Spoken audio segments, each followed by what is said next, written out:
안녕하세요, 선혁쌤입니다. 오늘은 정말 많은 여성분들이 겪고 있는 문제 중에 하나인 생리통에 대해서 얘기를 해보려고 해요. 진료하다 보면은 정말 많은 얘기들을 들을 수 있는데 생리통은 너무 흔한 문제다 보니까 약으로 좀 버티면은 괜찮은데 이걸 꼭 치료를 해야 되는지, 아니면은 뭐 이제 이거는 너무 흔하니까 그냥 뭐 누구나 있을 수 있는 건 아닌지, 치료를 했을 때 좋아질 수 있는 건지, 이런 질문들을 정말 많이 하시는데, 근데 막상 보면 초음파도 정상이고 산부인과에서 다른 검사를 했는데도 생리통이 엄청 심한 분들이 많아요. 오늘은 그래서 검사상 이상이 없는데도 왜 아픈지, 진통제를 마냥 복용하는 것도 괜찮은 건지, 한의원에서는 치료를 어떻게 하는 건지 하나씩 알아보도록 하겠습니다. 일단 생리통은 굉장히 흔하죠. 근데 흔하다고 해서 그게 정도가 절대 가볍지 않습니다. 뭐 어떤 분들은 학교나 직장을 아예 가지 못할 정도로 너무 아프신 분들도 많고, 응급실을 가야 될 정도로 정말 심하신 분들도 많아요. 그래서 요즘에는 생리통에 대한 연구를 할 때도 단순히 그냥 자궁이 수축하면서 오는 근육통이라고 보는 경우보다는 몸 전체의 통증 신호 같은 게 과민화돼서 오는 질환으로 보고 있기는 하거든요. 쉽게 말하면은 매달 같은 통증을 엄청 반복적으로 겪다 보면은 몸 자체가 이 작은 신호에도 되게 예민해져서 통증을 정말 크게 느끼는 분들이 많다는 얘기이긴 합니다. 단순히 이제 통증 강도가 아니라 조금 위험하게 보고 다시 정밀 검사 같은 거를 좀 받아보셔야 하는 그런 위험한 신호들도 따로 있는데요. 예를 들어서 보통의 생리통 같은 경우에는 그래도 초반 생리 시작했을 때 2-3일 정도 아픈 걸 이제 딱 맥스를 찍었다가 내려가는 경우가 많은데, 생리를 하는 5에서 7일 내내 비슷한 강도로 정말 너무 아프다든지, 점점 갈수록 진통제가 너무 듣질 않는다든지, 아니면 생리량이 말도 안 되게 늘어나거나 덩어리지거나 출혈이 너무 과도한 양상을 좀 보인다든지, 성교통이나 배변통 같은 다른 약간 통증들이 너무 심해지는 증상들이 좀 있다면은 그래도 산부인과 검진을 다시 받아보시는 거를 추천드리긴 합니다. 간혹 가다가 자궁 내막증이나 성근증이라고 하는 질환 같은 경우에는 보여지는 양상이 생리통이나 생리의 어떤 혈의 변화 정도 이렇게 있는데, 초음파로 발견이 안 되다가 CT 같은 걸로 잡히는 경우가 많기 때문에 꼭 한번 검사를 받아보시면 좋을 것 같아요. 근데도 만약에 결국에 이상이 없었다 하는데도 통증이 너무 심해요 라고 하시는 경우에는 뭐 이런 변수들을 좀 고려를 해볼 수 있는데, 골반 쪽에 순환이 너무 떨어진다든지, 몸의 피로도가 너무 심하다든지, 자율신경 문제가 조금 이제 있다던가, 아니면 통증에 너무 오래 노출이 되면서 몸 자체가 예민해지고 과민화된 경우가 있다든지, 이런 상황들을 좀 고려를 해볼 수 있습니다.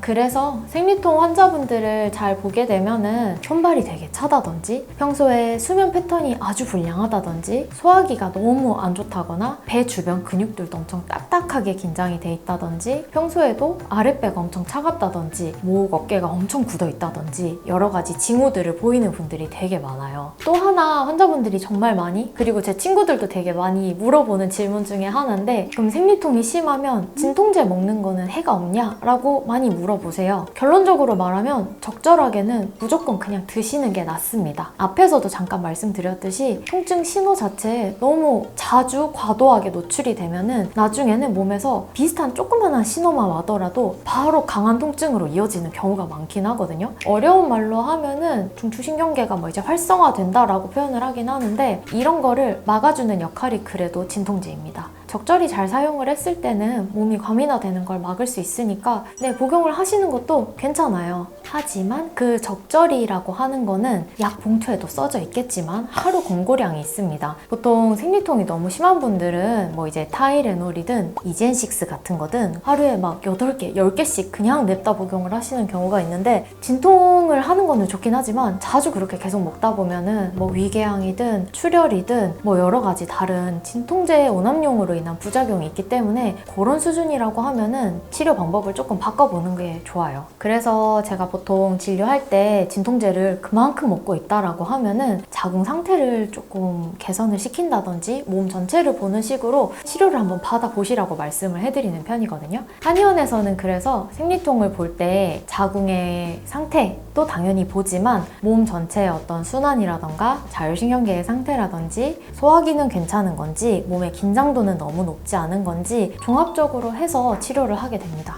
왜냐면 생리통이 조금 길어지는 분들을 잘 보게 되면은 단순히 뭐 이제 자궁 자체가 너무 안 좋아서 라기보다는 몸 전체의 긴장도가 올라가 있다거나 또는 골반 주변부에 뭐 이제 신경도 엄청 예민해져 있거나 혈류도 막혀 있거나 하기 때문에 그런 부분들을 한의원에서는 체질 맞춤 한약이라든지 초단파 치료 같은 거를 하고 있기는 한데 뭐 옛날에는 뭐 뜸 이런 것도 했죠. 그래서 평소에 뭐 핫팩 이런 거 하는 것도 좀 도움이 되긴 하고요. 필요한 경우에는 침치료라던가 약침치료 이런 걸 통해서 이 사람의 뭐 몸 전체에 개선할 부분이 있으면은 전반적으로 고려를 해서 근본적으로 몸 상태가 좋아지게 하는 걸 좀 초점을 맞춰서 치료를 하게 됩니다. 그래서 좀 정리를 해보자면은 생리통이 실제로 너무 흔한 증상이기는 하고 또 진통제 먹으면은 적당히 버티고 넘어갈 수 있는 분들은 괜찮긴 하지만 너무 이제 진통제를 많이 복용해야 될 정도로 심하다든지 또는 검사상 이상이 없어서 아 이제 어떻게 해야 되나 싶은 분들은 한번 한방 치료를 고려를 해보시는 것도 괜찮을 것 같아요. 자율신경이라든지 골반의 긴장도라든지 아니면 신경계 과미나 이런 요소들을 좀 이제 해결을 해주시면은 답이 없는 생리통도 해결할 부분이 보일 수 있습니다.